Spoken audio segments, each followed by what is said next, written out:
의대 교수들의 사직 여부 결정 시한을 하루 앞둔 가운데 정부는 의대 정원 협상은 없다며 재차 못을 박았습니다. 전북도는 의료 공백 장기화에 대응해 8억 원을 우선 투입하기로 했습니다.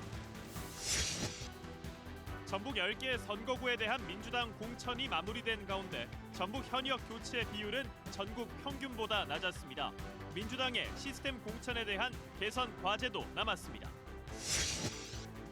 녹색정의당 지도부가 오늘 새만금을 찾아 사업 대전환을 주장했습니다.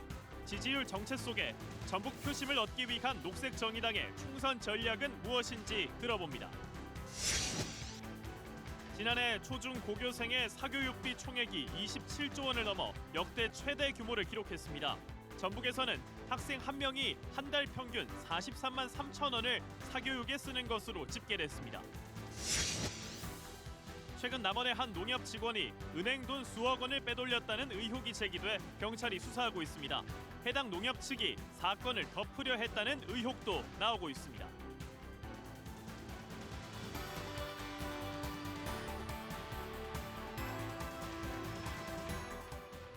시청자 여러분 안녕하십니까? 전북 7시 뉴스입니다.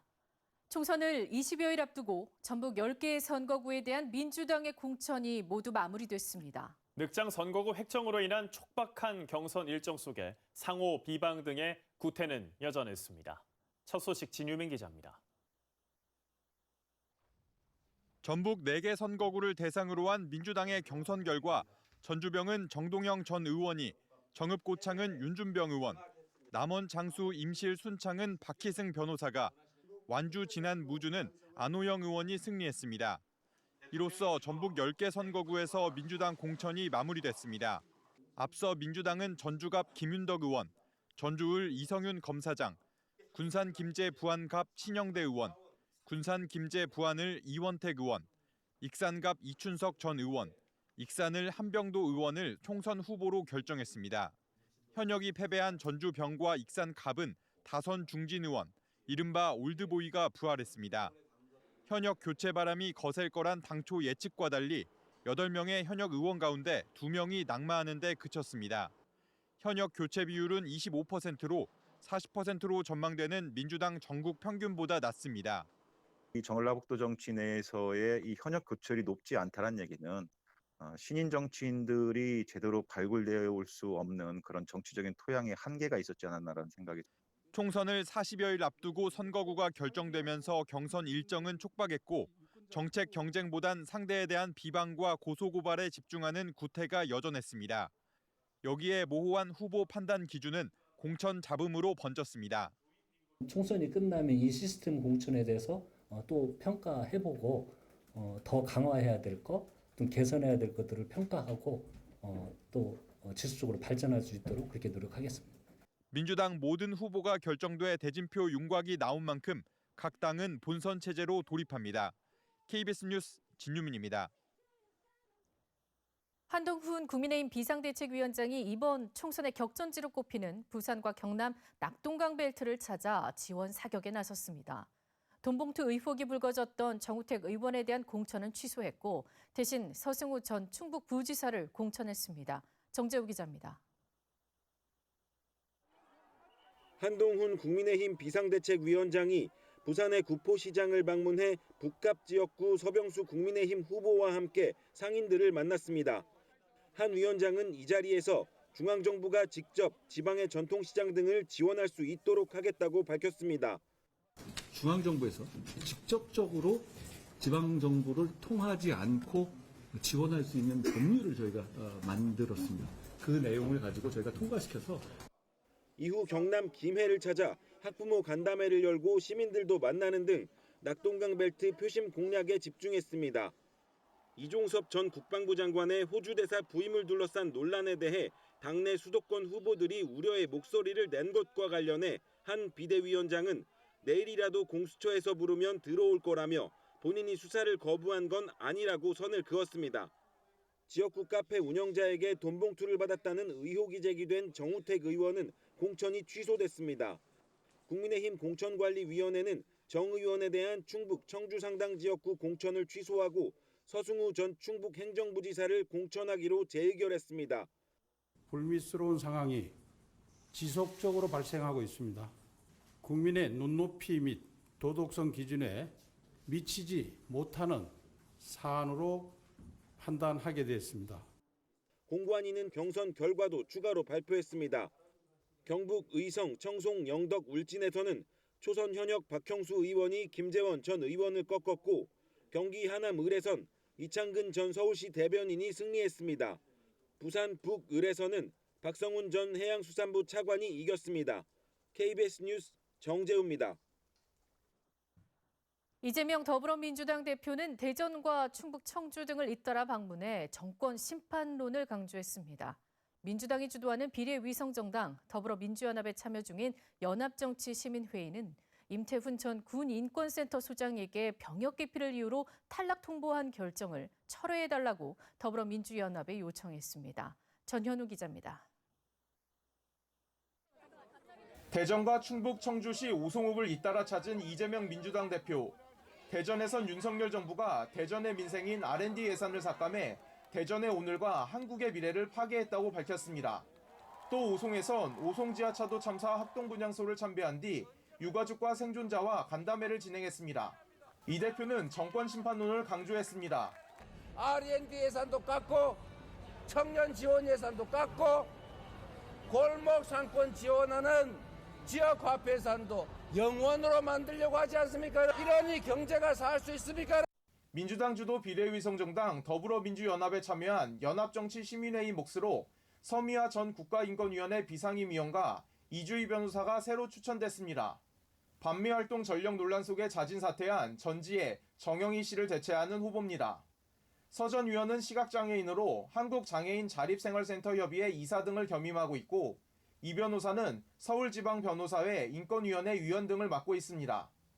연합정치시민회의는 임태훈 전 군인권센터 소장이 병역 기피를 이유로 탈락 통보를 받은 것에 대해선 더불어민주연합에 부적격 결정 철회를 요청하기로 했습니다. 저희들이 규탄한 제일 큰 이유가 국민적 눈높이에 맞지 않는 그런 결정이다.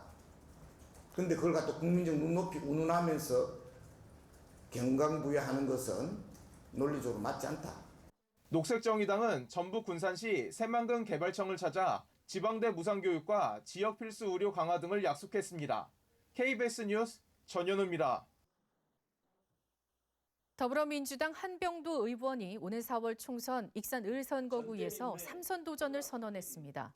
민주당에서 익산을 단수 공천을 받은 한 의원은 윤석열 정권의 오만과 독선을 끊어내기 위해서는 민주당이 단 한 석이라도 더 확보해야 한다고 강조했습니다.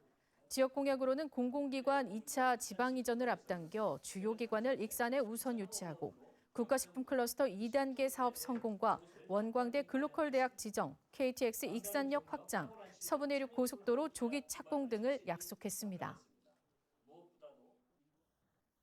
유권자 19명에게 2, 3만 원어치 식사를 제공하며 명함을 나눠준 혐의로 기소된 서석광 전 울주군 부군수에게 벌금형이 확정됐습니다. 대법원은 약소한 식사를 제공했다더라도 공직선거의 공정성과 투명성을 해쳐 죄질이 무겁다고 봤습니다. 김태훈 기자입니다. 2022년 전국 동시지방선거를 앞두고 유권자들에게 식사를 제공한 혐의로 재판에 넘겨진 서석광 전 울산시 울주군 부군수에게 벌금형이 확정됐습니다. 대법원 2부는 공직선거법 위반 혐의로 기소된 서 전 부군수에게 벌금 200만 원을 선고한 원심을 확정했습니다.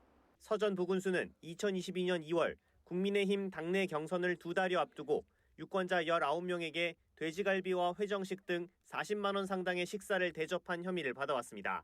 서 전 부군수는 이 자리에서 명함을 나눠주며 공약을 설명하기도 했지만 당내 경선에서 낙선해 군수 선거에 출마하지는 못했습니다. 1심 재판부는 서 전 부군수의 혐의를 전부 유죄로 인정해 벌금 200만 원을 선고했습니다. 이후 서 전 부군수 측은 선거관리위원회가 식당 결제 카드 내역을 위법하게 수집해 증거로 사용할 수 없다는 주장을 펼쳤습니다. 하지만 2심 재판부는 증거 능력이 인정되는 다른 증거만으로도 유죄를 인정할 수 있다며 1심과 같이 벌금 200만 원을 선고했습니다. 대법원은 원심 판단에 법리를 오해한 잘못이 없다며 이를 확정했습니다. KBS 뉴스 김태훈입니다. 전북특별자치도 선거관리위원회가 4월 총선과 관련해 선거구민에게 기부 행위를 한 혐의로 모 예비후보와 자원봉사자 2명을 검찰에 고발했습니다. 해당 예비후보는 자원봉사자 2명과 함께 선거구민 60여 명을 식당에 모은 뒤 선거운동 발언을 하고 160여만 원치 상당의 식사를 제공한 혐의를 받고 있습니다. 선관위는 식사를 제공받은 선거구민에게 음식값의 10에서 20배의 과태료를 부과할 예정이라고 밝혔습니다. 정부가 의대 정원 협상은 없다고 못을 박으며 의료개혁 강행 의지를 거듭 강조했습니다. 의협은 정부의 폭주 때문에 대화로 해결하기 어려워지고 있다고 비판했습니다. 이정은 기자입니다. 정부는 의대 정원 협상은 없다고 재차 못 박았습니다. 특정 직역과 협상한 사례는 없다며 의대 2,000명 증원 입장에 변동이 없다고 강조했습니다. 환자 생명을 지키는 건 법적 책무라며 교수들의 집단 사직도 비판했습니다. 환자와 그 가족의 고통을 외면한 채 환자의 생명을 버린다면 의료 현장에 남아있는 제자들과 국민을 잃게 될 것입니다. 그러면서 지역 의료 강화 방안을 제시했습니다. 지역에서 일정 기간 근무하는 계약형 필수 의사제를 도입하고 국립대 병원 등 지역 거점 병원의 역량을 이른바 빅5 병원 수준까지 끌어올리겠다고 했습니다. 이와 함께 5년 동안 1조 3천억 원을 투입해 소아 중증 진료를 강화하고 2살 미만 소아의 입원 의료비 부담을 낮추는 소아 필수 진료 강화 방안도 검토하기로 했습니다. 의협은 반발했습니다. 의대 증원 근거 중 하나인 의사수 감소는 사실을 왜곡한 거라며 정부의 대화와 타협의 필요성을 강조했습니다. 전공의에 대한 사법 처리까지 이어진다면 교수들 사직도 막을 수 없을 거라고 했습니다. 전공의들이 행정 처분을 넘어서서 법적인 사법적인 처리를 받게 된다 그러면은 교수님들의 그런 사직 운동도 벌어질 것으로 예상하고 있습니다. 내일까지 일부 의대 비대위 대표들이 교수 사직서 제출 여부를 결정하겠다고 한 가운데 경상국립대 의대 교수들은 사직서를 내기로 결의했습니다. 전국의과대학 교수협의회도 오늘 저녁 온라인 회의로 향후 대응 방안을 논의합니다. KBS 뉴스 이정은입니다.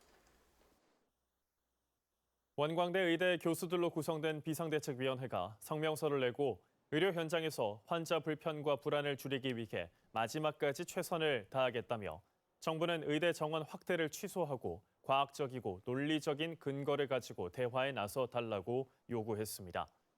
이들은 지난 11일 의대 교수를 대상으로 한 설문조사에서 전공의와 학생에게 불이익이 가해진다면 개별적인 의사로 사직서 제출 등 행동에 나설 수 있다는데 응답자의 97.1%가 찬성했다며 정원 확대가 아니라 필수 의료와 지방 의료를 지원하라고 주장했습니다. 전북대학교를 비롯한 국가거점대 총장협의회가 정부의 의대 증원과 의료 공백이 심각한 위기로 번지고 있다며 의대 학생들은 강의실로, 전공의와 전임의, 의대 교수들은 국민 곁을 지켜달라고 호소했습니다. 정부는 내년도 예산 편성부터 구체적인 실행 계획을 세워 의대 교육의 질을 충분히 보장하라고 요청했습니다.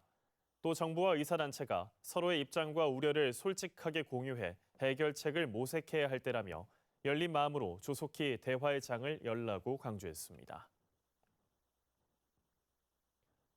전북자치도가 의사 집단 행동으로 인한 의료 공백 위기에 대응하기 위해 재난관리기금 등 8억 원을 투입합니다.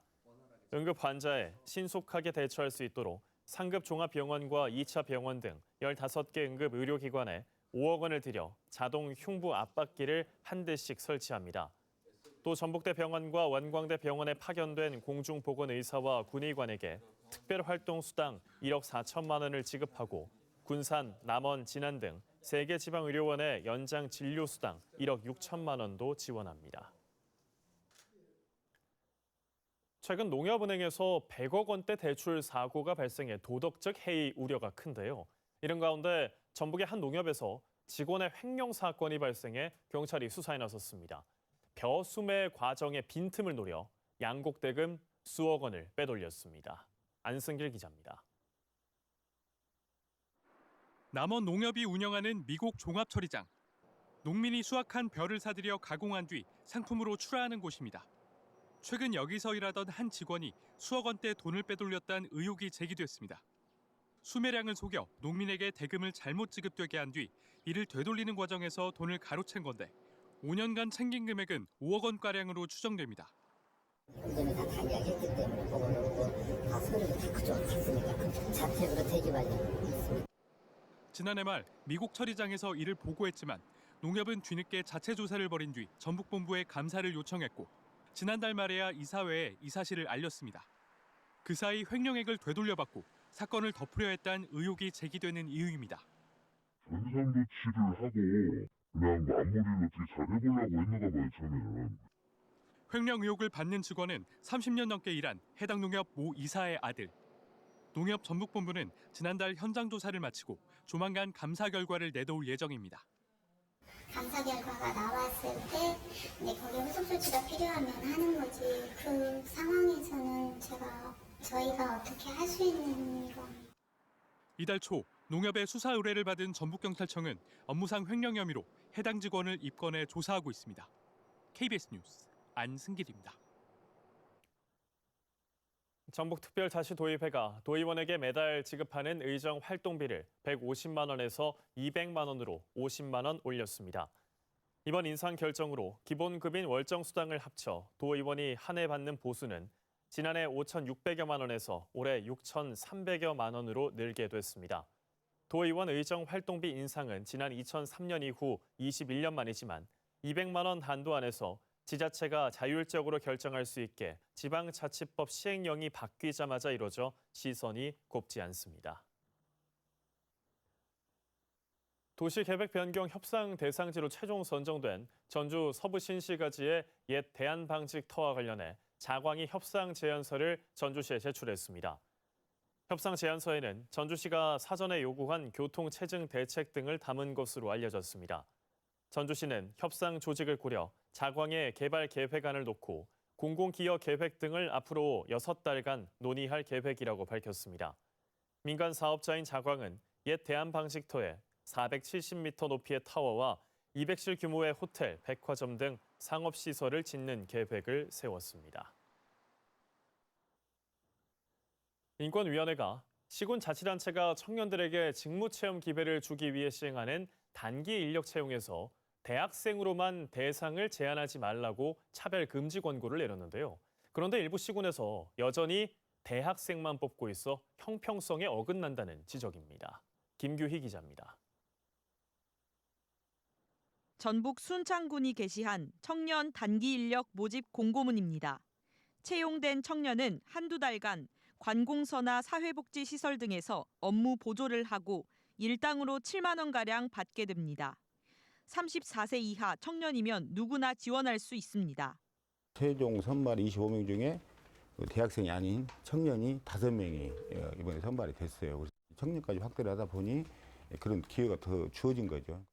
그런데 고창과 남원, 무주, 익산, 장수, 정읍, 전북 6개 시군은 모집 공고에서 대학생을 자격 기준으로 삼고 있습니다. 특별히 어떤 직무상의 능력이 필요한 것이 아니라고 한다면은 대학이라든지 학력에 의한 걸로 규정할 것이 아니라 어떤 모든 포괄적인 청년들로 확대하는 것이 맞다라고 생각합니다. 국가인권위원회는 지난해 청년 단기 인력 채용과 관련해 대학 재학 여부에 따른 차별이 발생하지 않도록 조치할 것을 권고했습니다. 하지만 전국 121개 시군은 여전히 대학생 자격 조건을 내걸고 있는 것으로 시민단체는 추산하고 있습니다. 대학을 진학하지 않았어도 공정한 시험 등의 절차를 거쳐서 공무원이 되는데 그 공무원을 보조하는 그 역할을 하는데 굳이 대학생으로 제한할 필요가 있는지. 일선 지자체가 인권위원회 권고도 무시한 채 학력을 중시하는 풍조를 부추기고 있습니다. KBS 뉴스 김규희입니다. 교육부가 최근 공교육 경쟁력을 강화하겠다며 자율형 공립고 40곳을 선정했습니다. 신청학교는 모두 자율형 공립고로 지정됐는데 어찌된 일인지 전북은 한 곳도 신청하지 않았습니다. 이유가 뭘까요? 이중환 기자가 취재했습니다. 이 고등학교는 지난 2002년 자립형 사립고 지정 뒤 8년 만에 자율형 사립고로 명칭을 바꿨습니다. 학생 선발부터 교육과정까지 자율적인 운영을 통해 전국에서 손꼽히는 명문이 됐습니다. 반면 같은 지역 일반고의 입지는 상대적으로 위축됐습니다. 전국적으로 유사한 상황이 빚어지자 교육부는 공교육 경쟁력을 높이겠다며 자율형 공립고 공모를 거쳐 전국적으로 40곳을 선정했습니다. 규제 개혁을 통해서 권한 또 이양을 통해서 더 많은 이제 자유를 드리고 또 더 과감한 혁신이 가능하도록 하는. 하지만 어찌된 일인지 전북은 한 곳도 응모하지 않은 것으로 파악됐습니다. 공모에 참여한 학교 모두가 자율형 공립고로 지정됐지만 전북은 아예 신청 기회조차 놓쳤습니다. 두세 곳이 의사를 타진했지만 교육청 지원과 지자체 협력, 학교 구성원 의지 부족 등으로 최종 결심을 못한 것으로 알려졌습니다. 앞서 지난 2009년 자율형 공립고에 지정됐던 군산고와 정읍고도 비슷한 이유로 운영의 한계를 드러내며 재지정을 포기한 상황. 이웃한 광주 전남에는 16곳이 지정돼 앞으로 5년 동안 160억 원가량을 지원받는 만큼 상대적 박탈감은 더 큽니다. 교장 공모제 운영에 대한 약간의 어려움, 우수교사 확보를 위한 인사 가이드라인 이런 부분이 아직 미정 상태였었고요. 전북교육청이 뒤늦게 관련 설명회를 열기로 했지만 닥쳤다 지붕만 쳐다보는 건 아닌지 자문해봐야 합니다. KBS 뉴스 이종환입니다. 녹색정의당 지도부가 전북 새만금을 찾아 지지를 호소했습니다. 녹색정의당 김준우 대표는 오늘 새만금 개발청 앞에서 현장 상무위원회를 열고 새만금 사업은 막대한 예산과 시간에도 전북 도민에게 돌아간 혜택은 없다며 기후위기 대응을 위해 갯벌과 생태계를 복원하자고 말했습니다. 또 지역소멸 대응책으로 지방대 무상교육 추진과 지역 공공의대 설립, 자영업자와 소상공인에 대한 과감한 부채 탕감, 지역화폐 예산 복원과 지역 공공은행 설립 등을 약속했습니다.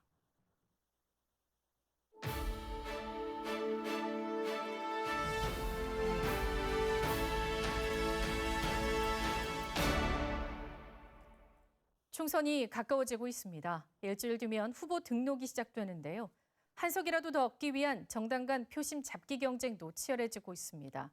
오늘은 녹색정의당 김준우 상임대표와 자세한 이야기 나눠보겠습니다. 어서 오십시오. 네, 안녕하세요. 녹색정의당 김준우입니다. 네, 반갑습니다. 반갑습니다. 전북 도민들께 먼저 간단한 인사 말씀과 함께 정의당과 녹색당이 선거 연합체를 꾸리게 된 배경도 설명 부탁드리겠습니다. 네, 녹색당과 정의당이 선거연합정당이란 이름으로 이번 총선을 대응하게 됐습니다. 민주노동당 분당 이후 다양한 진보정당이 같이 공존하고 있는 체계인데 네. 선거 때마다 좀 더 표를 압축해달라는 요청이 있어서 저희가 사실은 노동당, 진보당도 같이 제안을 했으나 녹색당과 정의당 둘이서 먼저 뜻을 맞아서 이렇게 출발하게 됐습니다.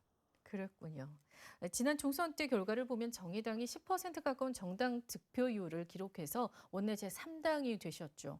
전북에서는 더불어시민당 다음으로는 높은 지지를 받았습니다. 이번 총선 어떻게 전망하고 계십니까? 이번 총선은 사실은 솔직히 고백하건대 4년 전에 비해서 저희가 많이 시민분들의 기대를 조응하지 못하는 정치를 해서 많이 어려운 상황인 것은 분명한 것 같습니다. 저희의 모자란 소통 방식이나 몇 가지 정치적인 선택에 대해서 준엄하게 심판 그리고 걱정의 목소리가 많은 걸 잘 알고 있고요. 그래서 저희는 기본적으로 진보정당의 초심으로 돌아가서 좀 이번 총선을 맞이하자 이런 생각을 가지고 있습니다. 그러셨군요. 거대 양당 그리고 위성 정당들 그리고 제3지대 신당들까지 또 최근 조국 혁신당이 약진하고 있는 모습까지 이 당 안팎에서 제기되고 있는 위기론 앞에서도 말씀 주셨지만 어떻게 받아들이고 계십니까? 네, 진보정당에게 사실은 국민들이 아주 많은 표를 주신 적은 없지만 가장 많은 기대를 해주셨다고 생각합니다. 그래서 그렇게 기대가 컸던 만큼 실망감도 큰 것 아닌가 이런 생각을 되게 많이 하고요.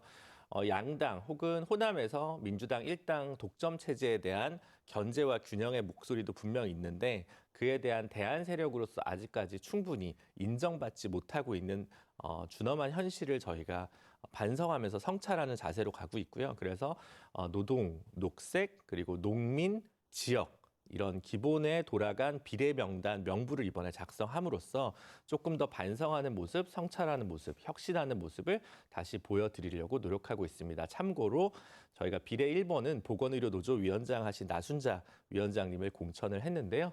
공교롭게도 전북 출신의 정치인이라고 말씀드릴 수 있을 것 같습니다. 알겠습니다. 사실 범야권의 비례 정당인 더불어민주연합에 합류하지 않고 독자 노선을 결정하신 거잖아요. 네. 위성 정당들을 또 문제 삼아서 헌법선을 내기도 하셨지요. 어떤 이유에서였습니까? 아무래도 저희의 가장 큰 가치는 원칙을 지키는 세력. 그래서 실리를 좀 포기하더라도 원칙이 무엇인지 어떤 우리 사회의 리트머스 시험지 같은 정당이 녹색 정의당이라고 저희는 생각을 하고요. 다른 한편으로 윤석열 정권을 심판해야 되는데 어떤 심판이냐에 따라서 생각들이 달라지는 시민분들이 계시다고 생각합니다. 예를 들면 원자력 발전을 강화하려고 하는 윤석열 정권 심판해야 됩니다. 그런데 가덕도 공항이나 제주 2공항, 새만금 공항을 개발하는 세력에게는 표를 주기 어려운 기후 시민분들이 있다고 생각합니다. 여성가족부 폐지하려는 윤석열 정부 심판해야 됩니다. 그런데 차별금지법 제정을 당론으로 하는 당에 투표하고 싶은 시민들이 있습니다. 보수 거대 양당에 투표하지 않겠다고 한 민주노총의 정치 방침이 있는데 이런 노동시민들에게 외롭지 않게 하려면 저희의 실리를 다소 포기하더라도 원칙적 선택이 필요한 시점이 아니었을까. 그런 원칙적 선택을 하는 독립적 진보정당 하나쯤은 시민분들께서 키워주지 않을까 이렇게 생각하고 있습니다. 네. 앞서 보도도 잠시 했지만 당 지도부가 오늘 새만금을 방문하셨습니다. 그렇습니다. 네, 공항 백지화 얘기가 나왔죠. 찬반 논란이 있기는 하지만 지역 안에서는 공항이 필요하다는 여론도 적지 않습니다. 네. 어떻게 보십니까? 일단 저희는 새만금과 관련해서 전면적인 재검토가 필요하다고 생각을 합니다. 어쩌면 단군 이래 최장 기록의 토건 사업인 것 같습니다. 근데 그런 30년 동안 사업을 통해서 지역 발전이 어떻게 이루어졌는가라고 하면 저조차도 물음표가 붙습니다. 저도 처가가 전북이라서 지역 사정을 어느 정도는 듣고 있는데요. 차라리 그 돈을 전북 지역의 다른 발전 전망을 위한 예산으로 썼으면 훨씬 더 효과적이지 않았을까. 처음에는 농사를 짓겠다고 땅을 매립하더니 농사는 안 짓고 있고 계속 바뀌고 있지 않겠습니까? 그래서 사실은 그런 명분을 필요로 하는 것 같습니다. 지역의 예산을 받기 위한. 지역 발전 전략을 새롭게 짜자는 거고요. 지금의 군산공항도 매년 수십억 적자가 나는데 그런 상황에서 공항을 증설한다고 해서 지역 발전이 보증된다고 생각되지는 않습니다. 네. 이 전북을 위해 구상하고 있는 총선 비전, 또 정책 좀 구체적으로 말씀해 주시면서 정리 한번 해보겠습니다. 네, 지역의 위기는 전국적인 현상입니다. 그래서 또 지역에서 특별자치도로 새로 출발을 하지만 강원도도 특별자치도고 제주도도 특별자치도고 특별자치도가 더 이상 특별해지지 않는 순간이 왔습니다. 네. 모든 지역이 사실은 위기입니다. 그 지역 위기의 원인은 중층적이기 때문에 하나로 결정될 수는 없지만요. 저는 특히 대학이 굉장히 중요하다고 생각합니다. 글로컬 대학에 선정됐지만 전북대가 서울대만큼의 예산을 받는다면 지역 혁신의 원동력이 새롭게 구성될 수 있다고 생각하고요. 지방대부터 무상교육이 필요하다고 생각합니다. 그리고 지역 공공의대 설립, 서남대 폐지 이후에 그 인원이 그렇게 좀 찾아와야 된다고 생각을 하고요. 그래서 지역에서 정주 요건을 강화하기 위해 공공의료가 특히 강화되는 게 필요하다고 생각하고 있습니다. 알겠습니다. 오늘 말씀 여기까지 듣겠습니다. 나와주셔서 고맙습니다. 네. 네, 다음 소식 이어가겠습니다. 내일은 이승만 정부의 부정선거에 항거한 우리나라 최초의 유혈민주화 운동, 마산 3.15 의거가 일어난 지 64주년 되는 날입니다. KBS가 당시 사건 관련 판결문 확보에 분석했는데 가해자 대부분이 무죄를 선고받거나 감형된 것으로 나타났습니다. 박기원 기자입니다. 북마산 파출소 시위에 참여했다가 경찰의 총격에 희생된 전희규 열사. 당시 나이 18이었습니다. 정보기관의 감시에 가족들은 전 씨의 이름조차 입 밖으로 꺼내지 못했습니다. 저놈들이 또 얼쩡거리는 것 같다고. 그러니까 작은 오빠가 그걸 엄청 막 두려워하고 무서워했어요. 늘. 내 못 나가겠다 하면서 늘. 3.15 의거 당시 경찰의 총칼에 숨진 시민은 16명. 부상자는 100여 명에 이르지만 가해자 대부분은 무죄나 감형을 받았습니다. KBS가 입수한 당시 마산 경찰서장의 판결문입니다. 실탄을 군중에게 발사해 상처를 입혔을 뿐 살해의 목적을 달성하지 못했다며 징역 3년 6개월이 선고됐습니다. 시민 4명을 숨지게 한 혐의는 고의 또는 증거가 없다며 무죄로 받고 이후 살인 미수 혐의도 대법원에서 무죄 판결이 났습니다. 시위대에 무차별 발포한 경찰서 주임은 무기징역에서 징역 7년으로 감형됐고 징역형을 선고받은 경찰관 4명도 이듬해 가석방됐습니다. 발포 명령을 누가 내렸는지 그리고 어떤 경위에서 발포가 이루어졌는지 이런 과정들이 제대로 사실 지금까지도 미안의 가자로 남아 있습니다. 진실화해위원회는 국가기록원에서 재판 기록을 확보해 가해자들이 어떤 처벌을 받았고 범죄 사실에 나타난 의거의 참상 등을 추가로 확인할 계획입니다. KBS 뉴스 박기온입니다. 정부의 사교육비 경감 대책에도 불구하고 지난해 초중고 사교육비가 27조 원을 넘어서 역대 최고 수준을 기록했습니다. 특히 초등학생들의 사교육 참여율은 86%에 달했습니다. 이승훈 기자입니다. 통계청이 발표한 지난해 연간 초중고 사교육비는 모두 27조 1천억 원입니다. 26조 원을 기록했던 2022년보다 4.5% 늘며 사상 최대 규모를 기록했습니다. 학생 한 명당 사교육에 쓰는 돈은 월 평균 43만 4천 원, 참여 학생을 기준으로 하면 55만 3천 원으로 집계됐습니다. 이 역시 지난해보다 5% 넘게 증가한 수준입니다. 사교육 수강 목적은 일반 교과는 학교 수업 보충 49.6%, 선행학습 24.0%, 진학준비 14.2% 순이며 사교육에 참여하는 학생의 비율도 늘었는데 전체 학생 가운데 78.5%, 즉 10명 가운데 8명 가까이가 사교육을 받고 있는 것으로 나타났습니다. 특히 이 가운데 초등학생의 사교육 참여율은 86%에 달했습니다. 주당 사교육 참여 시간도 초등학생 7.5시간, 중학생 7.4시간, 고등학생 6.7시간 등으로 초등학생이 가장 길었습니다. 사교육비는 가구 소득이 높을수록 지출 규모가 컸습니다. 월 평균 소득 800만 원 이상 가구의 한 달 사교육비는 67만 1천 원, 300만 원 미만 가구의 사교육비는 18만 3천 원으로 전년보다 격차가 더 벌어졌습니다. 교육부는 지난해 사교육비가 역대 최대 수준을 나타내자 사교육 카르텔 근절과 공교육 강화 등 사교육비 경감 대책을 발표한 바 있습니다. KBS 뉴스 이승훈입니다. 통계청이 발표한 2023년 초중고 사교육비 조사 결과를 보면 사교육을 받는 전북 지역 학생 한 명당 월 평균 사교육비는 전해보다 3.6% 늘어난 43만 3천 원이었습니다. 초등학생이 35만 3천 원으로 2.6%, 중학생이 47만 9천 원으로 8.1%, 고등학생이 57만 9천 원으로 1.8% 늘었습니다. 전북에서 사교육을 받는 학생 비율은 69.8%로 전국 17개 시도 가운데 전남에 이어 두 번째로 낮았습니다. 초등학생은 78%, 중학생은 70.2%, 고등학생은 54.7%가 사교육을 받는 것으로 조사됐습니다. 4.19 혁명에 불을 붙인 고 김주열 열사를 추모하는 행사가 남원시 금지면 김주열 열사 추모공원에서 열렸습니다. 참석자들은 천도제와 추모식, 건화 등을 하며 민주화의 초석이 된 고 김주열 열사의 숭고한 희생 정신을 기렸습니다. 남원 출신인 고 김주열 열사는 3.15 부정선거에 항거하는 시위를 벌이다 마산 앞바다에서 시신으로 발견돼 4.19 혁명의 기폭제가 됐습니다. 전교조 전북지부가 최근 서거석 전북교육감이 맞춤형 학업 성취도 평가를 치르지 않는 학교에 평가 취지와 당위성 등 사실관계를 명확히 제시하라고 지시하는 등 사실상 평가를 강요하고 있다고 주장했습니다. 앞선 성명서에서도 학교 필요에 의해 평가 참여 여부를 결정하도록 해야 한다고 주장했습니다. 이에 대해 전북교육청은 교육부 전달 사항을 전한 것일 뿐 성취도 평가를 강요한 적은 없다고 해명했습니다. 오늘 새벽 5시쯤 부안군 위도 남서쪽 18km 해상 24톤급 어선에서 불이 났습니다. 신고를 받고 출동한 해경은 경비 함정 6척과 항공기 2대 등을 급파해 선장과 선원 등 3명을 전원 구조했습니다. 해경은 기관실에서 불이 시작된 것으로 보고 진화가 마무리되는 대로 정확한 화재 원인을 조사할 예정입니다.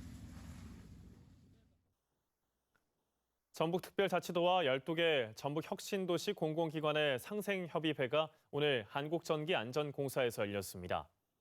이번 회의에서 전북도는 지역 인재 채용 확대와 지역 물품 우선 구매 등 8개 사항을 건의했고 공공기관들도 기관별 행사 홍보 등 다양한 협조 사항을 전했습니다. 전북혁신도시 상생협의회는 지난 2015년 구성된 이후 지금까지 모두 34차례 회의를 개최했습니다. 1992년 바르셀로나 올림픽에서 동메달을 획득한 전북 출신의 복싱 선수 홍성식 현 고창 영선고 교사가 전북체육회에 소장품을 기증했습니다. 홍 교사는 올림픽 당시 착용한 의상과 동메달, 1992년 세계 군인 선수권 대회 금메달과 마우스피스 등 모두 5점을 전달했습니다. 전북체육회는 현재까지 레슬링과 복싱 올림픽 금메달리스트 유인탁, 신준섭 선수 등 전북 출신 체육인들로부터 2,400여 점의 소장품을 확보해 보관하고 있습니다. 국내 최대 규모로 추진되는 서남권 해상풍력 발전단지의 공동 접속설비 위치가 부안으로 결정됐습니다. 전북자치도는 부안과 고창 두 지역의 갈등을 풀기 위해 민관 상생협의체를 운영해 부안군에 공동 접속설비를 설치하기로 확정했습니다. 공동 접속설비는 발전 전력을 해적 케이블에서 육지로 연결하는 곳으로 송전선로 설치 등의 이유로 일부 주민들이 반대하고 있습니다. 전북도는 해당 지역 주민 지원 사업과 함께 해상 풍력의 수익 일부를 배분할 예정입니다. 출퇴근 시간마다 극심한 교통 혼잡을 빚는 전주 서곡교 사거리를 중심으로 도로 개선 사업이 시작됩니다. 전주시는 내년 8월까지 27억 원을 들여 홍산교에서 서곡교 구간은 2차로를 더 넓히고 하가지구에서 롯데백화점 구간은 1차로를 추가로 확장하기로 했습니다. 서곡교 사거리 일대는 온고을로와 홍산로를 비롯해 백제대로와 기린대로까지 있는 주요 교차로로 전북혁신도시와 만성지구 등 신시가지와도 연결돼 교통정체가 심각합니다.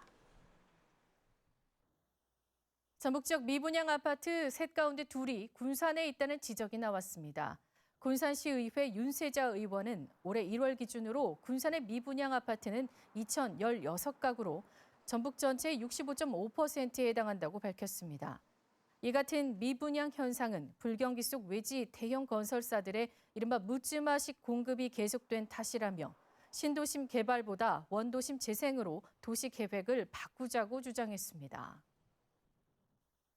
전주시가 오는 20일까지 뉴질랜드의 대표단을 파견해 쿠뮤 영화 스튜디오의 아시아 제2스튜디오 건립과 향후 투자 등을 논의할 예정입니다. 지난해 5월 전주시의회는 쿠뮤 스튜디오와 교류 협력을 약속했고 지난해 11월에는 쿠뮤 측이 전주를 찾아 협력 방안을 논의했습니다. 쿠뮤 스튜디오는 뉴질랜드 오클랜드 27만여 제곱미터 터에 음향 무대와 수중 촬영 시설을 갖추고 세계적인 흥행작 아바타와 뮬란의 제작에 참여했습니다.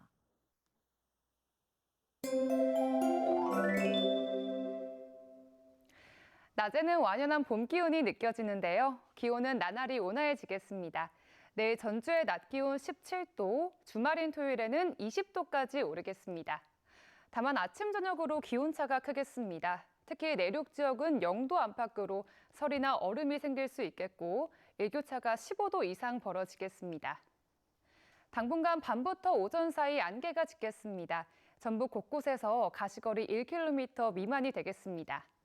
주말에는 비가 조금 내릴 텐데요. 토요일 밤부터 일요일 아침 사이 1mm 안팎의 약한 비가 예상됩니다.